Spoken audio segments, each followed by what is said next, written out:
Samay, Ryan, and YannickS. So this is the Lost Horizon. I'm Charlie. I'm YannickS. I'm Samay. And I'm Ryan.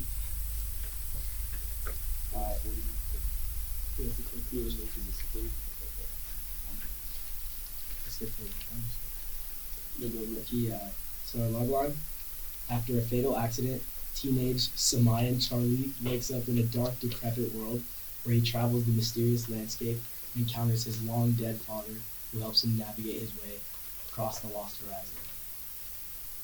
So this is our book cover that was being designed.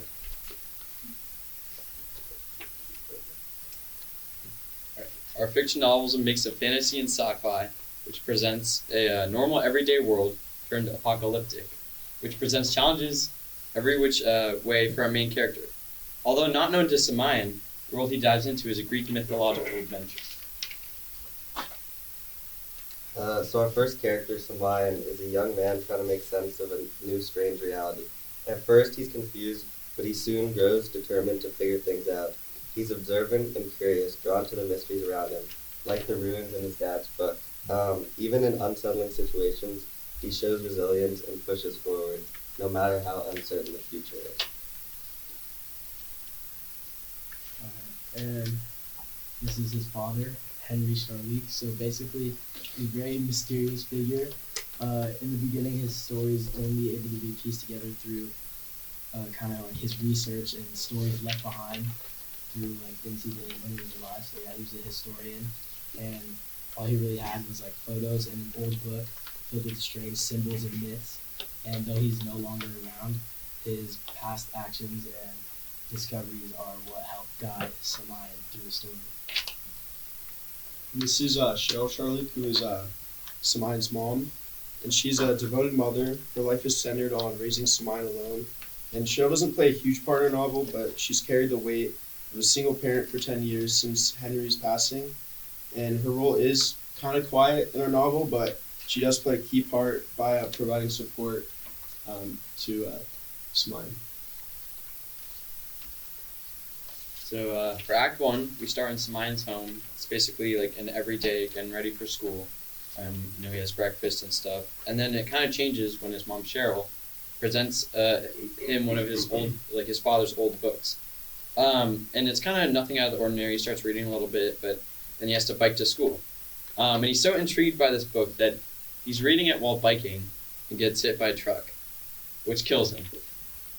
Yeah, and basically so it was just like, this is a very good depiction. It was more like, he wasn't going at it, but like, it caught him off guard. He was like reading this book. He was trying to like make sense of the words because like, it's something his mom found of his father from years ago, and he had never seen it before. And of course, he was so drawn to it, not knowing much about his father. And sadly, he was cut short on his way to school. So in Act 2, Samayan enters the underworld after he dies, and this is where he finds his dad and meets him. Here they sort of come across the challenge of discovering like our main symbol, which is the strawberry, which it means like eternal life. And then the longer he stays in the underworld, the more he gets confused and forgets about the realities in the real world.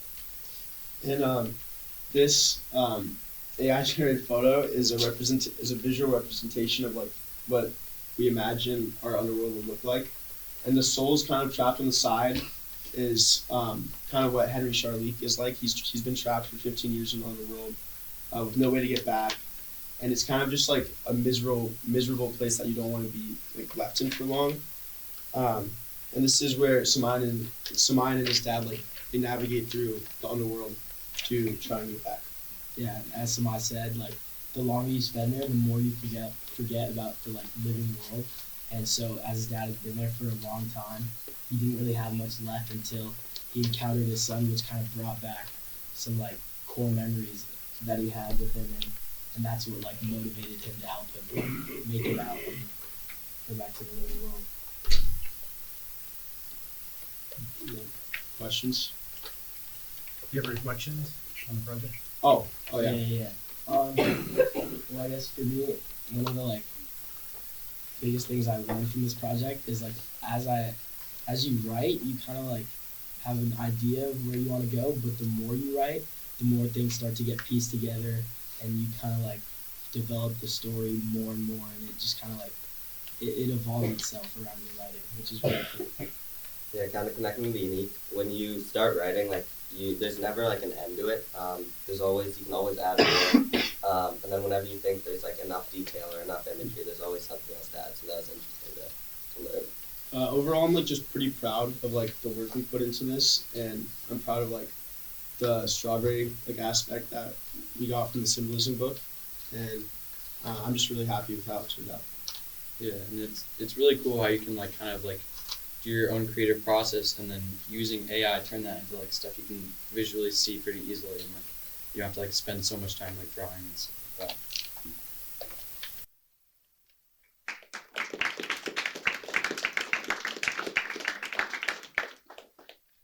So is this like, is the underworld like, is there like a heaven or is there like only one option for death?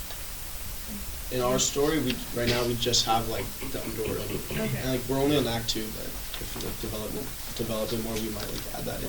It's not like necessarily like hell, but it's like kind of like a version of that, and it's kind of like the Greek mythological like Hades like underworld, even though that's considered hell. And then like what was like it was like Demeter. Like we read a story on it Yeah, about online. like this. Like, It was like the pomegranate seeds. Like I don't know if you guys remember that story. So it's like kind of connected to that. I was wondering, could you like break down again how like you got there? Cause I think I like lost like. yeah. So like, it's like basically it starts off regular, like out of bed, breakfast with mom. Like she goes in, she hands him this book, and then he's like starting to read it, but then he realizes he has to go to school. So on his way to school, he gets on the bike, he's biking, but he's still interested in the book, still holding it. So he kind of like, you know how sometimes you bike with one hand, with no hands, you like scroll or whatever, change the song. He's doing that. He's looking at the book, and he kind of gets lost in it. And he doesn't realize like there's a truck right there, and so it clips him right at like the worst moment possible. And there's kind of like it's kind of like a very early like abyss moment in the story of him like fighting for his last few seconds of life before he like kind of fades out and then wakes up in that underworld. But that's kind of how he ends up there, and it's just like it kind of like doesn't make sense fully because like I feel like that's And it like has to do with the book too, like the runes and stuff are like glowing and stuff. Like when he dies and then when he wakes up, it's like still there in the underworld. So it's not just like we die and the end. it's of almost there. like a catalyst. Yeah. So is everybody like inevitably going to this underworld? Like that's kind of bad. Like there's no good option in the story. Well, the way it is like there's so like Samai explained, there's like that symbol, the strawberry, and there's like it's kind of like a form of temptation because it's like if you can resist like this like offer of something nice, which it's like what was it again? It like makes you it like keeps you trapped basically if you take it, the strawberry. and it's a way to like test your will, and if you're able to withstand that and travel through, find your way out, then you can escape to like the pleasant, like, more heaven type thing. And then those who succumb to that are trapped there and they forget everything.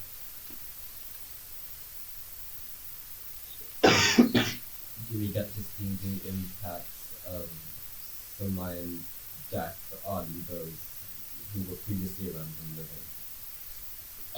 I think that's a very like late Act 3 thing. So like our plan was for him to like kind of travel around, and then at that last point where he thinks he can't get out, he gets out, and not going to like that heaven type area, but returning back to life because it wasn't his time to die. Like he wasn't fully dead. Yeah. Like we'll probably see that like when he like reunites with his mom and Yeah, stuff. like, in like the hospital or something. Does his dad come back with him? No. He ate the strawberry. He fooled it. Why does he have to go through all this? What is the deeper need or change that happens in this protagonist? Well, it's kind of like, as I was saying, like how the writing develops itself. We started it as just like for him to find or like resist the temptations of the strawberry and return back. But then we added in his dad, kind of like A B storyline. really it seemed like the main part of the story is just to get back to the living world, but it's also like forming that connection with his dad that he never had, and like having some like memories and experiences with him, and like just going through all that that kind of like dark time in a really dark place, and having that as like guidance and like a beam of light for him is just kind of like just to give him that. Yeah.